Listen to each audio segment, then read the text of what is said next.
Iran's mandatory hijab law claims another victim.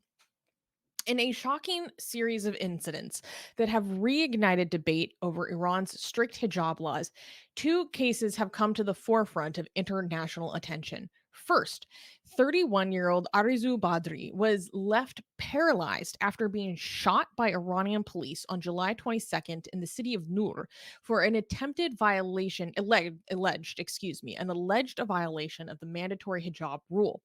Badri, driving with her sister in a car with tinted windows and a prior confiscation order, which I will explain in a second, failed to comply with police demands to stop. According to an unnamed source, quote, the police opened fire on the car, shooting first at the tires, saying the bullet entered her lungs and severely damaged her spinal cord, leaving Badri paralyzed from the waist down with an uncertain prognosis.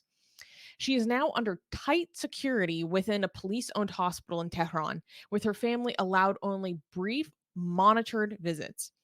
In a separate case, a 14-year-old girl was violently assaulted by hijab officers in Tehran, with CCTV footage of the incident sparking widespread outrage.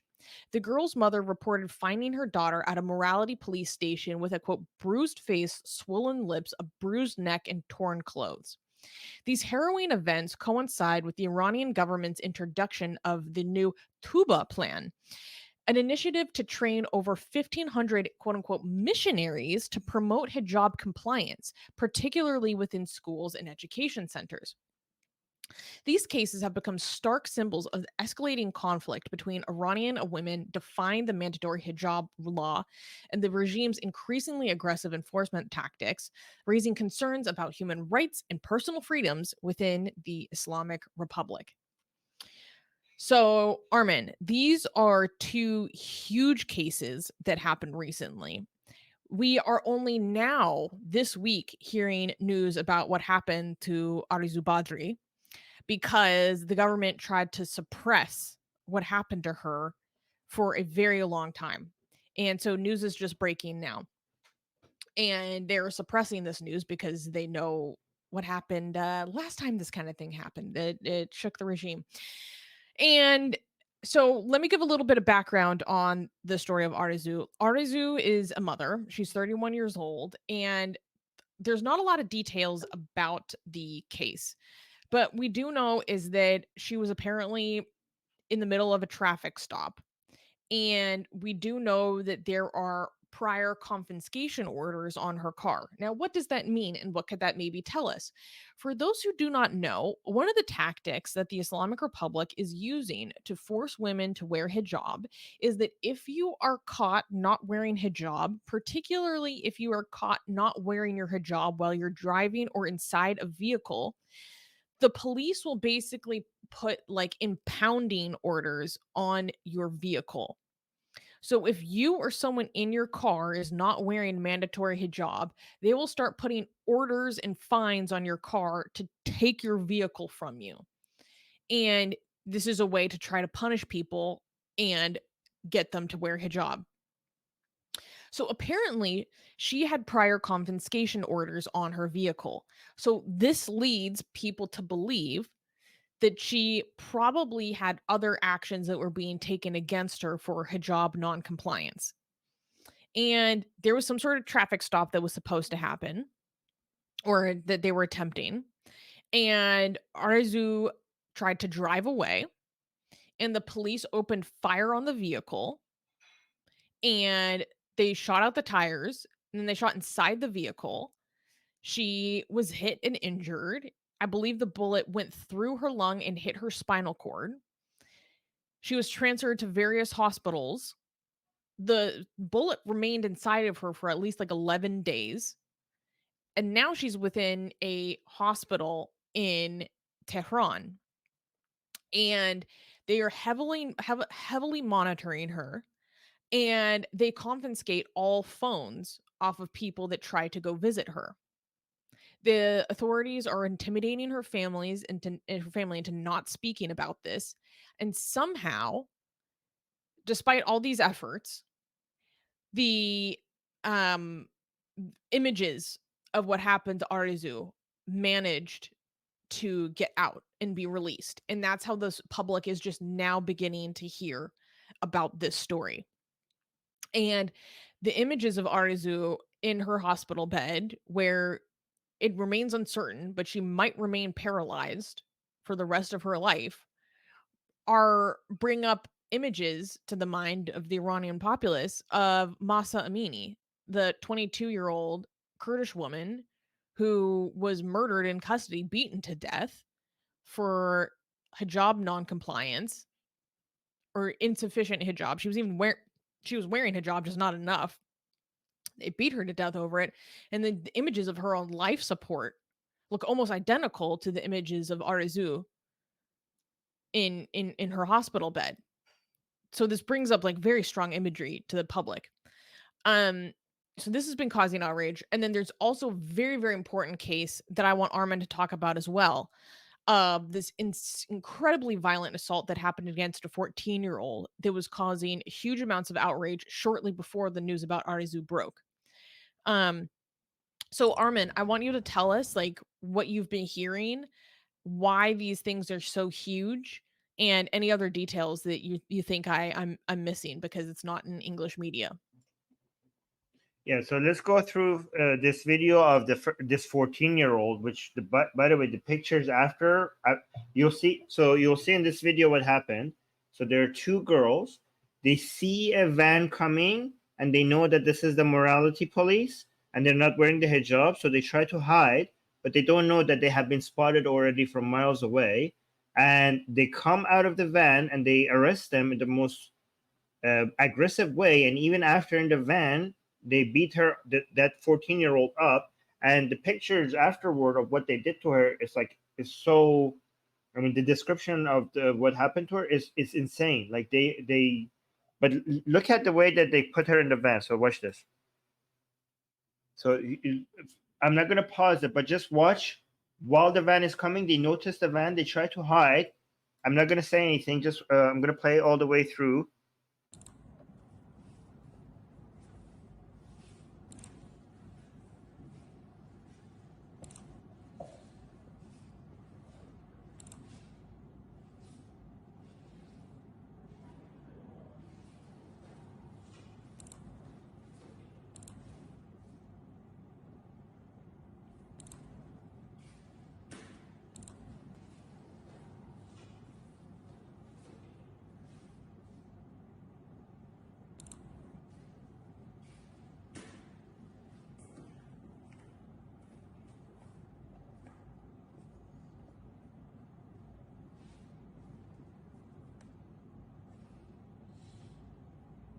Oh my god. Oh my god.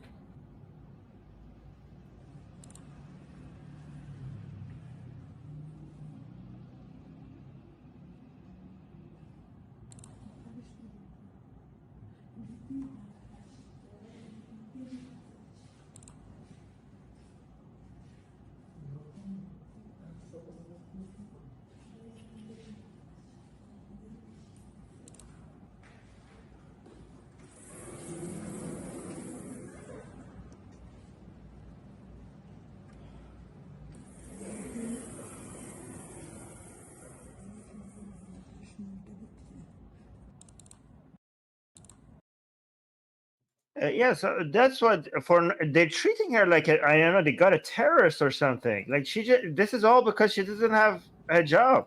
Like I don't. Anyways, by the way, they keep denying all of this stuff. They got these girls got lucky that this was recorded, because every time something like this happens, they come and say this was fake news. This was so brutal, and they cannot deny it because it was all caught on camera. Every time stuff like this happens, they deny it. This one they couldn't deny. And look how she jumped out. Like it's like Batman coming out of the van. Look how the speed in which she came out. Look, as if she caught like a terrorist. Look at this. Look at this. Look how it's the speed. Isn't it like, look? Oh my god. It's so scary. Isn't that like Batman speed? Like honestly, like how did she do that? She looks like she's defying the laws of gravity. Like she's like, it's like a Dementor or something. Look at that. Look at how she like she's like hovering. she's like a Chadori ninja or something. What the fuck It's just is like a that? swoosh of Shh. black Like she robe and just then your went over head getting all this. smashed into a power box. Those are 14-year-old girls that they're slamming their skulls into that metal power box. And the outrage from this incident was so large that even the government came out and was like, yeah, no, this was too much. Yeah, but this is making even the religious people turn anti-government. The videos like this, right? Um, so I'm noticing. I follow a lot of religious content, Iranian content, right? And they're like, a lot of them are like, okay, maybe we are the baddies. I'm serious. Like some of them are like, okay, like maybe we shouldn't have religion in government. Maybe we're like, well, this is actually too much. So this is the effect that this is having, is that the government is losing its people more and more. And also, I don't understand why. So there were somebody here saying D highlighted this fake news. Somebody saying this is fake news. What do you mean this is not fake news? This has been confirmed. Like this is why during this show I showed the BBC article. Like there's so many other articles. This has been confirmed that this is happening. So I don't know why people just come and say, "Oh, this is fake news. We Iranians do not buy your BS." You Iranians, the vast majority of Iranian people are highlighting the story as a tragedy. Who is this person that's talking on behalf of Iranian people? What the hell Honestly, is I this? think I it don't might be understand. that person commenting against the activist that posted that, Chelsea Hart, Right. because I'm not going to get into the drama with her. I think it might be against that particular person, to be honest. Um, no, So here's a quote that I thought was interesting from Iran International. Iranian police have been blamed a teenage girl for defying officers in a viral video. Though they admitted their actions fell short of standards, the social media to the backlash was so intense that the Tehran military prosecutor also responded, saying that the video was meant solely for judicial purposes and should not have been released to the public. So there is. Go ahead. yes. Sorry. So and also the head of the police came out and defended. He said, "Okay, this is what he said." The head of Rada, the guy responsible for enforcing the hijab laws in Iran, right? He said, "Okay, maybe they went a bit too far. Okay, a bit too far. Okay, but you also have to know how insulting these women are to our enforcement officers.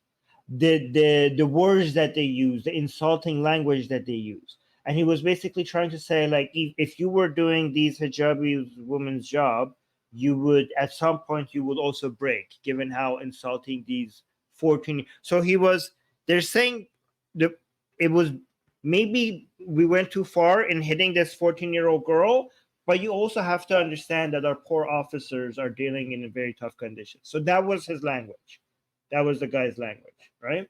And also this woman who's been paralyzed, the government's main priority is to not, because they are terrified of another mass revolution is happening. So by the way, every time they come and say, like, okay, we went too far, nothing happens to these officers, right? So the officers, they beat the crap out of these girls, and one of them now is paralyzed, and they're like, okay, yeah, maybe we shouldn't have done that. Maybe we shouldn't have shot at the car just because they weren't like stopping right away. But then I'm like, okay, is anyone going to get punished? And no, nothing. Nothing happens to anybody ever, even if they admit that maybe this was too far. So the enforcement officers, they know that, even if they come and for appearance sake they come and apologize, they feel like, okay, well, they never punish us, so we're fine. Sometimes they come and tell them, like, can you guys like cool it down a little bit? Like, can you guys not be as aggressive? And they're like, okay, sorry. But then why would they? Because if they get punished, if they never get punished for it.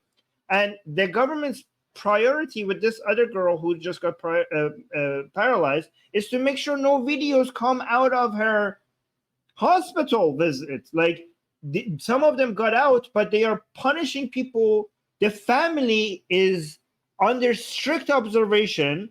They don't let them take any phones with them. They limit the time that they could see her, even though she's in the freaking hospital, maybe paralyzed, and the mother and father cannot go see her. And even when they do, they make sure that they have carry no phones with them, because they don't want people to get angry and maybe another round of protest happening. They are telling the, oh, this is insane. They're telling the parents to go on media and say that this was not about hijab, and also, and this was about them just not listening to the cops while the cops told them to stop the car or something like that, right? But the fact that they want the parents, they're under so much pressure. Every time this happens to a girl, they come after the family, and they want the family to say a certain narrative. They come on TV and say the exact narrative that they want, right? But the fact that the government is telling the family to come, and the family is for now hasn't yet succumbed to their pressure yet, but sometimes it takes a while, sometimes eventually they do, because they threaten them, but like they know how to psychologically pressure them, right?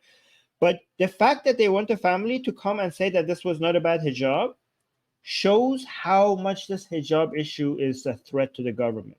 Like, it shows that the people's power, like the government is actually afraid of the people, because the people, if this is about the hijab and people think a girl was paralyzed over the hijab, it could spark another mass riots in the streets. And the fact that the government is terrified shows that every year that we go by, the people's threat to the government is becoming more and more and more. The fact that they have to be so controlling of the narratives out there in the media.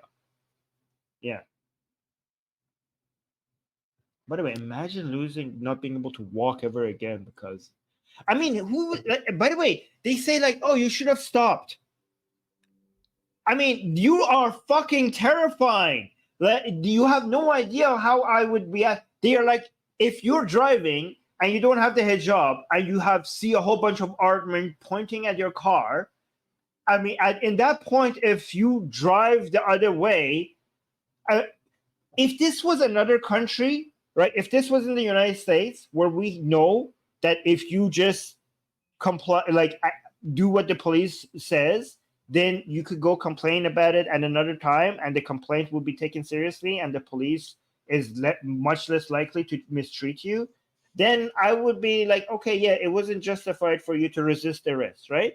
But if you live in Iran and you know that your safety is not actually guaranteed if you cooperate with the cops, and you could still get beaten up in a van, and you have no idea if they're going to RAPE you, because there are a lot of people who get RAPE once they get arrested, and you're terrified because these people are monsters. Then if you say like, oh, we shot at them because they were not stopping when we're telling them to stop, then I don't know. I cannot say I sympathize with them. I don't know what I would do in that situation myself. I might panic and just not stop because I don't know what the hell you're going to do to me, right? So there's also that.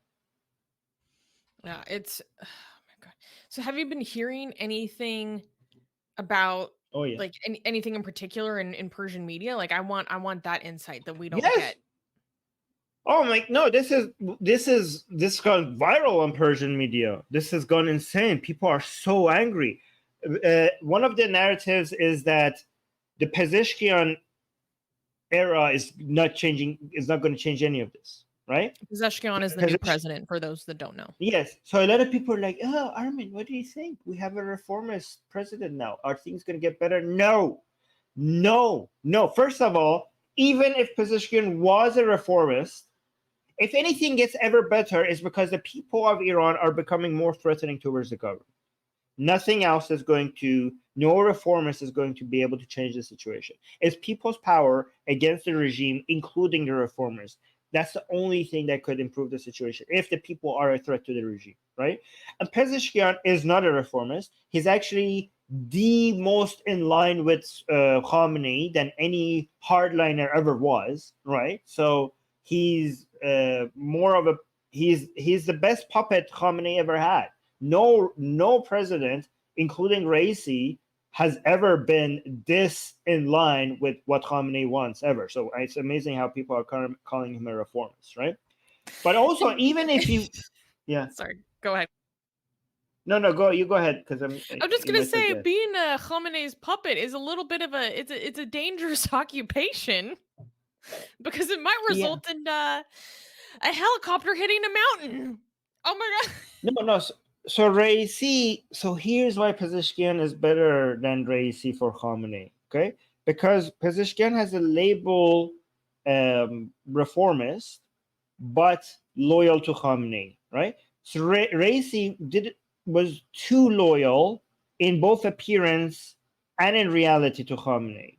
So everything that went wrong would have been in Khamenei. So if Khamenei killed Raisi, which now I think he did, it's likely, right? Is because he was too much on Khamenei's camp. So everything that happens is also Khamenei's fault, right? Everything that happens with the economy, any form of backtracking or retreating or submission to the people or to the United States by the regime will be seen as Khamenei's weakness, right? Because Raisi is basically a loyal, is a hardliner at Khamenei, and it was his pick as the president, right? Pezeshkian is perfect because he is able to take all the blame and protect Khamenei and do what he wants at the same time. He's the perfect president for Khamenei. Like, he will basically, with the label of reformist, he will give all the blame of any form of retreat that Khamenei would do. All the anger of the regime loyalists will go for the reformists, and Khamenei will be safe from that, even though he's basically telling Pezeshkian to retreat, but he will have plausible deniability. That was his policy. So he's perfect. He's just the perfect. And because Khamenei is fearing the people and United States right now, they had to eliminate Raisi and bring him so that they could blame everything on maybe him, right?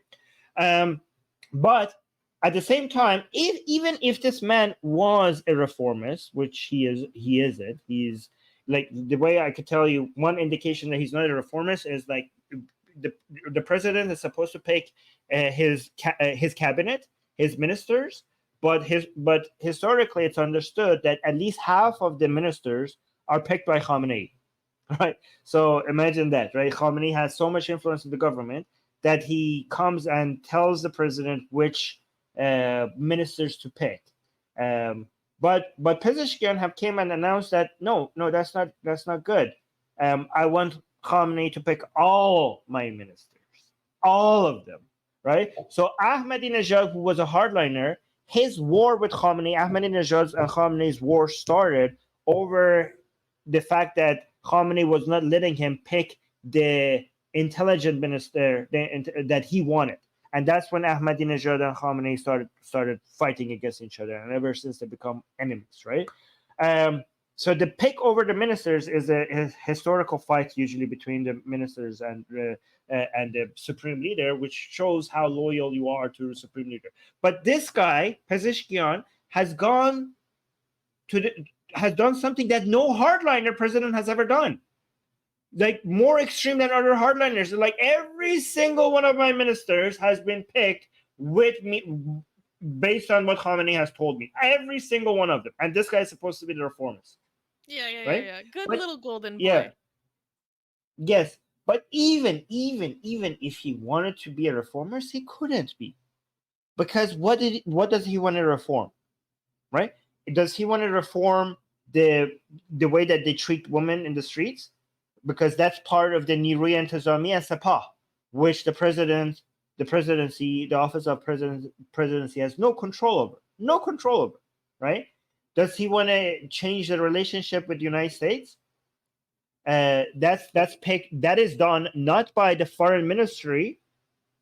That is chosen by Shoraya Aliye Umur Kharije, which is under the control of the supreme leader, right?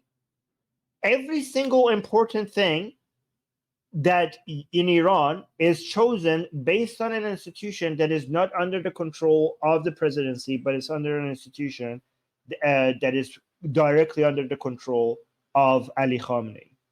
So how is he going to reform anything?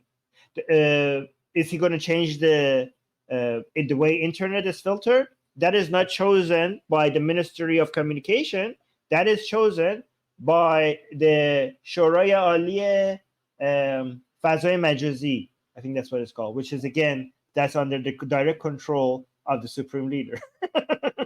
So none of these decisions are decided. Oh, what about whether they're going to attack Israel or not, right? that is decided by the IRGC, which is the most powerful entity in Iran. That has nothing to do with the defense ministry or the foreign ministry. It's the IRGC, which is completely independent and more powerful than the presidency or his cabinet. That's the institution that decides whether they are going to be anti-Israeli or they're going to fund the terrorists around the Middle East against Israel or not. So the presidency has no control over any of that.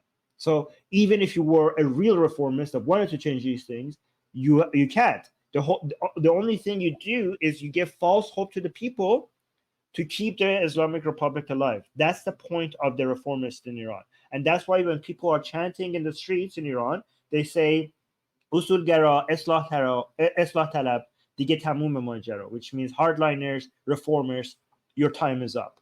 All of you, your time is up. That's one of the most famous chants that people have in the streets when they're rioting against the regime. Or my favorite, it means death to the whole system. The whole system, yes, exactly. Yeah. Oh God, yeah. So that's from. I've been listening to a lot of Persian rap lately. I recently discovered anti-Hamas Persian rap because I've been listening to Persian rap for years now. But the anti-Hamas Persian rap I was showing Armin, so good, so good. Yeah, and very aggressive. I like it. We were listening to it before the show. Actually, I was like getting all hyped in here. Yeah, actually, you showed me some Persian rap that I was like, oh my god, what the hell is it? I haven't heard these. I'm like, these are so intense. I'm like, oh my god, dude, what the hell are you? Like, yeah. Like I'm gonna put some crosshairs on your forehead intense. Like, oh, somebody's saying name drop it, please. Yeah, can you mention who you're listening to? The guys, they're very violent, so they're very aggressive. Extremely. One of them is anti-regime. Yeah, anti-regime. I really like this Persian rapper. His name is Shapur. The producer he works with is Maidar, and I'm also a huge fan of Bahram. Bahram is less explicitly anti-regime. He's more of like an outsider thinker. But I'm a huge Bahram fan. But Shapur has some of the best anti-regime music for sure. Yeah, I was listening to it. I was like, oh my god, Jesus, oh my god, this guy is intense. By the way, I forgot to show this. This is also Iran's Human Rights Watch, which is talking about Arezoo Badri. Her spinal cord has been, again, I'm not sure if she's paralyzed or not, but it seems like a lot of people are saying she's paralyzed. I mean, her spinal cord, the bullet hit her spinal cord. We know that much. They're trying to see if they could fix it, but again, I don't know how far medicine has come for us. Mm-hmm. We'll see. So, by the way, this is the Human Rights Watch reporting of that.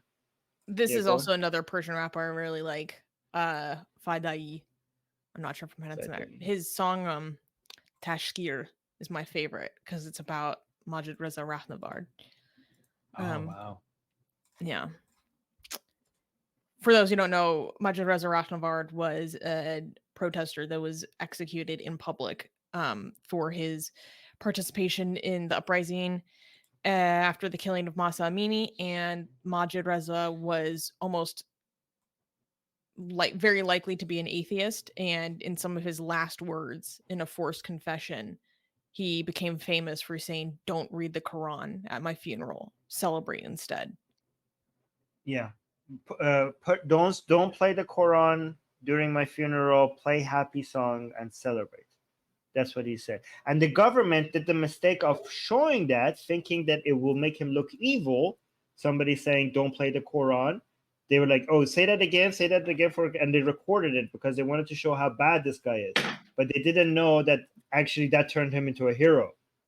Yes, that's him. Yeah, and by the way, a lot of Iranian communists who are anti-regime don't like mentioning him because he has the Shiro Khorshid tattoo, right?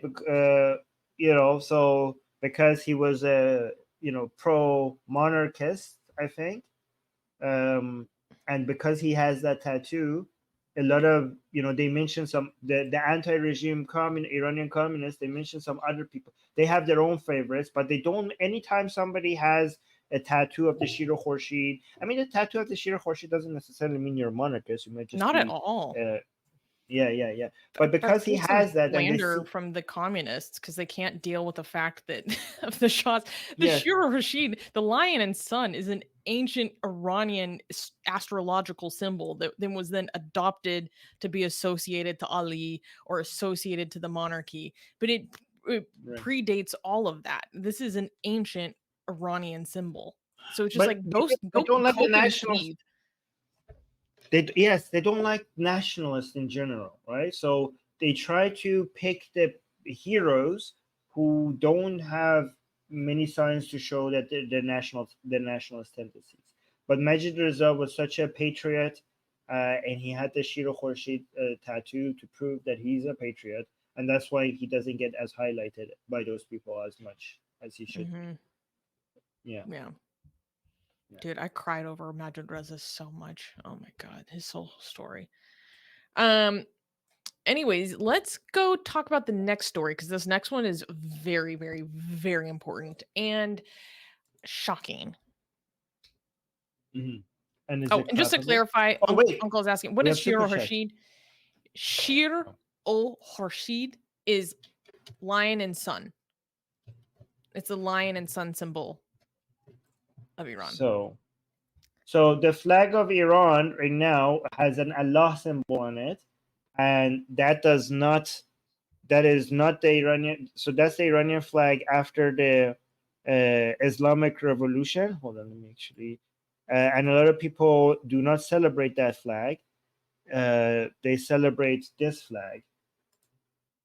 This is the flag that they celebrate. The flag that before the Iranian regime became Islamic. This was the pre-revolution flag of Iran, right? This one here, right? This one right here, right? Which is a lion holding a sword with the sun. Shiro Khorshid. Shir means lion. Khorshid means sun. So it basically means lion and sun.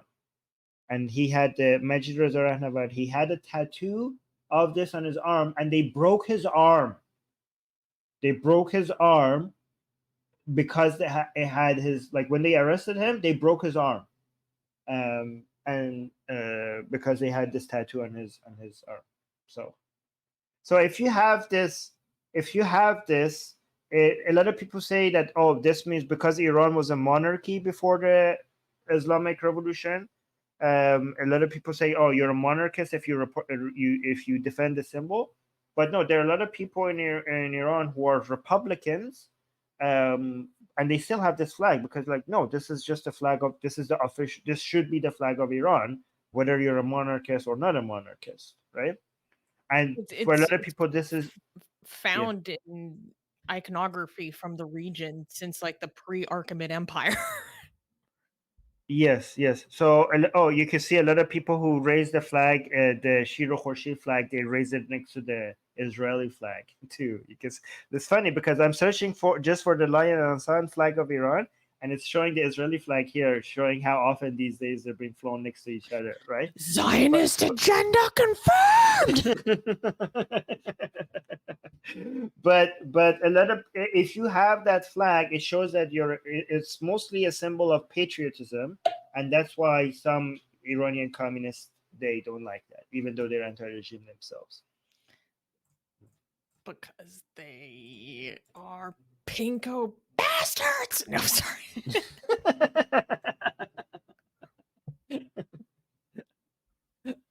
We have super chats before we go to the next I'm one. sorry, I don't like communists. GJ gave a super chat. Oh yeah. Yeah, we can never miss an opportunity. We can never miss an You see, it opportunity. broke. I put it together. Yeah. Yeah. GJ gave a super chat saying, "You know my view that books like the Quran should be wrapped in mandatory warning the content incites discrimination, hatred, wife beating, and other violence, honor killing, terrorism, and all out holy war." Well, I don't think that's gonna happen. GJ also gave a super chat saying Will Smith should make a Woman in Black movie. Shit is crazy. Dude, the way she darts out of that yeah, that van.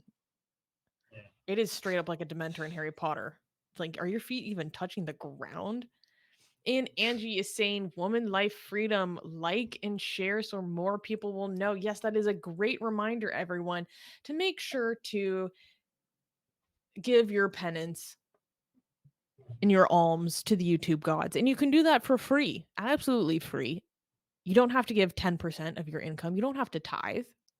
It's completely free. Just hit that like button, subscribe, share it with other people, tell your friends, leave a comment after the stream. Oh, Wait, hold on. Let me put something in the live chat. You read that, but I'm gonna put something in the live chat and I'm gonna highlight it. okay. And Kenny just gifted 5 Atheist Republic memberships. Thank you so much for giving memberships to people, Kenny. Um, Great way to support the channel is to become a member. Thank If you. you just became a member because of Kenny's gift, make sure to use your new emojis in the live chat. And Carl gave a super chat saying, Armin, who supports the Iranian regime? Who's in Pastaran, etc.? As I understand, the lower classes, correct? I Basically, mean, who yeah. supports Iran? Who's in Pastaran? Yeah, Pastaran is the street that the government. So offices, not the president, the government offices are mostly in, right? So that's the street. As I understand it, the lower classes, correct? Well, it used to be like that during Ahmadinejad's time. The upper class had higher percentage of people that were against the regime, and the lower class had the a higher percentage of people who were pro regime. It's not like that anymore. It's not like that anymore because of the internet, because of the access to information. Those people there, usually the government will come and promise them subsidies for votes and for their support. And because they were poor, they will be convinced and they will support the government. But and also because they had less access to information and all the anti-government information that was out there. But now because they have the internet and also because their lives have become even more poor, like those subsidies or those favors by the government is so insignificant compared to how much their lives have been. So if they have lost 100, the government coming and promising them two for their support is not going to cut it because they see that like their lives have been ruined, right? So now among the even among the lower classes, the anti-regime people are the majority, both upper class and lower class, right? So the regime has a very low level of support, under 8% now, and these are basically the people that are directly other. There's two groups. These are other people who are very very ideological, and they're just supporting the government for ideological reasons. But mostly there are people who are completely their benefits, their their resources, their power, their wealth is directly tied to the government. So these are the two types of people who have been left, right? Either the extremely ideological ones, or the ones who are have directly interest in supporting the regime because their power and their wealth is tied into it, right? And if this is why a lot of Iranian people support the sanctions on gas and oil, because they think that that second group that I just mentioned is even more, because the ones who are extremely ideological, some of them are also turning anti-regime because for the regime is not being ideological enough so the main support that the government has have is the people who the government can buy, and the Iranian people think that if the government cannot afford to buy them, the government will fall, and that's why a lot of Iranian people support the sanctions on gas and oil. Yeah, it's so funny because that's not the narrative you would hear from many progressive activists. Because I understand it's like, oh, normal people are suffering under sanctions, but meanwhile, most Iranians I know inside or outside Iran are like, sanctions, we want more sanctions. Like, because Well, it let me also it actually. validates that someone is actually seeing that they're going through human rights abuses. Like, it's actually being recognized. Some action is being taken against it. When people, yeah, I'm not going to go on a rant, but go ahead. So let me be clear. The sanctions right now are the worst possible way they're being implemented, right? So the sanctions right now, you have the sanctions on oil and gas on the books, right? And you also have sanctions against everything else. And we have the worst combination right now, because the sanctions against oil and gas, the one that I think we want, um, is actually not being enforced. And the Islamic Republic is been able to sell record um, oil to China through Malaysia, going around the sanctions, and the United States knows that, and the Biden administration knows that, and it allows it to happen, which is directly funding the Islamic Republic of Iran, and which directly funded the October 7th Hamas attack on Israel and many other terrorist activities. And the U.S. government knows this and allows this. I mean, the reason why they allow it is because they didn't want the price of oil to go so much for them to have so much inflation, right? But that's the reason why they allow it. But the Iranian regime is being funded because the U.S. government is looking the other way against the very sanctions that they have put in place. And then there's another group of sanctions that make no sense, and that's other businesses where people in Iran could, for example, come and sell their services online to foreigners, right? So, for example, if I right now want to hire an Iranian video editor inside Iran, that would be illegal because Iran is sanctioned and I cannot hire them. I cannot hire somebody in Iran. And I think this is insanity. I think the sanctions should be removed from such jobs so that the Iranian people themselves, the best way to support the Iranian people is to reduce the power of the regime and increase the power of the people. And that power includes economic power. So the way to reduce the economic power of the regime is to actually enforce the sanctions on oil and gas. But we want the economic power of the individuals, because the oil and gas, that goes directly. We don't have like private companies that are selling the oil and gas. It doesn't go to the private sector. The oil and gas goes to the government, which then they invest in supporting terrorism in the region. But we want the economic power of the people, of individual people, to increase. And we can do that through the internet. And that is criminal right now. I think it needs to be decriminalized for the world to be able to hire Iranians from inside. I mean, even because they're not part of the FATF, you're not going to be able to send anything to their bank account. But again, there's also cryptocurrencies that people could use. All the US government needs to do is to decriminalize that, and there will be people will find a way. We want to be able to hire private individuals. There are a lot of good talent in Iran. We need to enrich them with economic activity and reduce the economic activity of the government, so that the balance of power between the Iranian people and the government increases in favor of the people. Sorry, I'm going too long. Um, Yeah. so you put this in the live chat, Armin. Do you Oh want no, to explain? it's not showing there because in the live chat it shows like an Iranian flag. I just wanted to mention that this is why a lot of Iranian people don't use the Iranian flag emoji. And when somebody was like, "Oh, I love Iran," and they use like Iranian flag emoji, then people are like, "Yeah, don't use that. We don't like that flag." Instead of that, they put a symbol of a lion and a sun, because there's no emoji with the flag that they like. And there's actually a petition to the emoji, I don't know, officials, to please give us our own emoji. We don't like to use the emoji that represents the Iranian flag right now.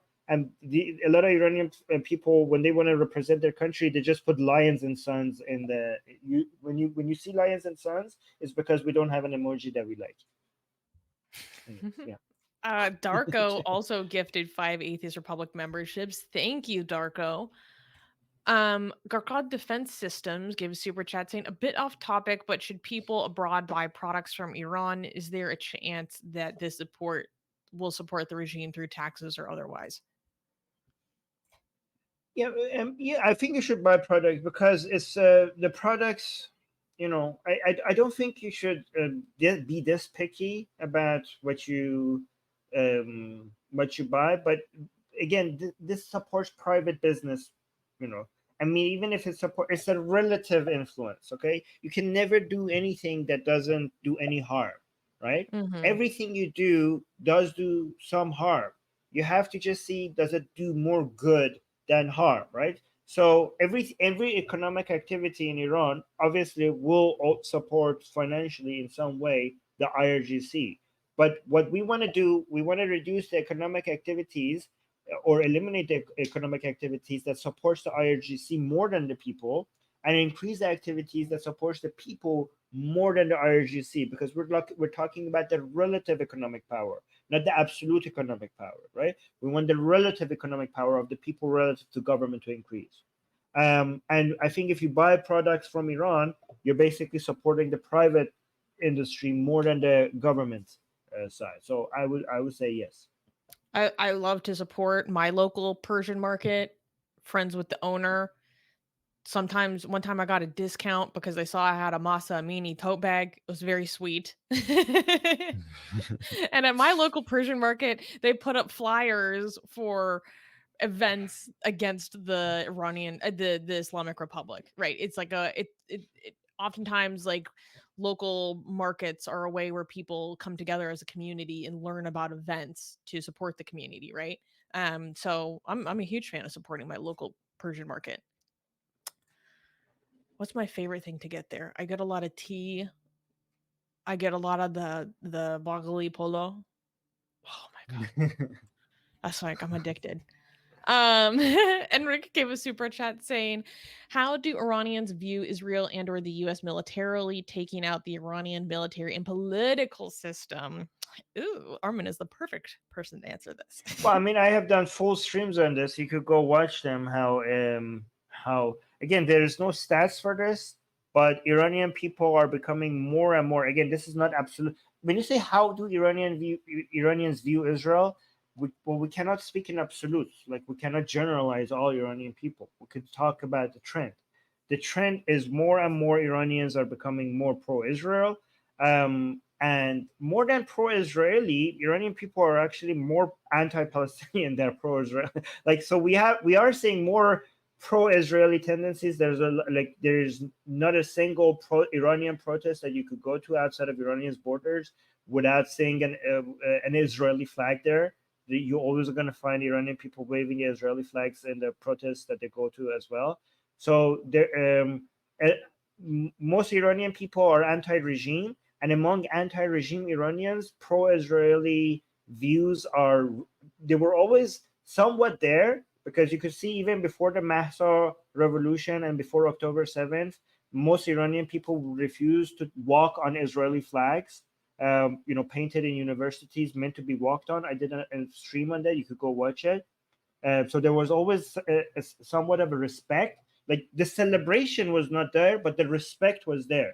But now that respect has escalated to actual celebration of everything that is Israeli, to the point that they are one of the most extreme pro-Israelis in the Middle East comes out of Iran, right? And again, I'm not saying everybody is like that, but that view is rapidly increasing. So, and I would say that if the celebration is not the majority, the respect is, I would assume, is the majority, or not having any animosity is at least that for sure. I think is the majority. But I'm much safer to say that the anti-Palestinian sentiment is definitely the majority. And I don't know if I want to celebrate that, because here at least we say that we're pro-Palestine. That's why we support Palestinian. That's why we support Israel, because Israel is the best thing for Palestine by removing Hamas. But you could see, like in Iran, for example, an entire stadium, when the officials there wanted to say something about Palestine and support Palestine, the entire stadium was chanting, "Shove the Palestinian flag in your ass."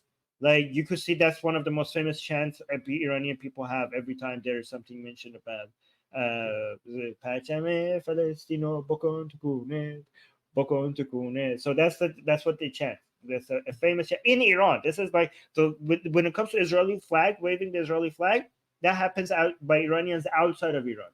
But when it comes to the chant that "Shove the Palestinian flag in your ass," that is a famous chant inside Iran by entire stadiums of people. So that is insane. Yeah. Yeah. So I yeah. think it's because the Iranian people know that all of the money that is being released to the regime is just going towards funding their terrorism abroad, including Hamas, and that any money or sanctions that are lifted is not going to go towards benefiting their own life. It's going to go towards furthering terrorism. And so, speaking of the anti-Hamas Persian rap I was listening to, one of the songs is called Alaki, which basically means fake. And the whole song is about how all of their ideology, everything they say, it's all fake, it's all fake, it's all fake. Do you know who makes the most amazing, gorgeous, and other adjectives that I can't use here on YouTube, blasphemous art ever? We do! And for some reason, we are giving it away for free. Download them now using the link in the description before we change our mind.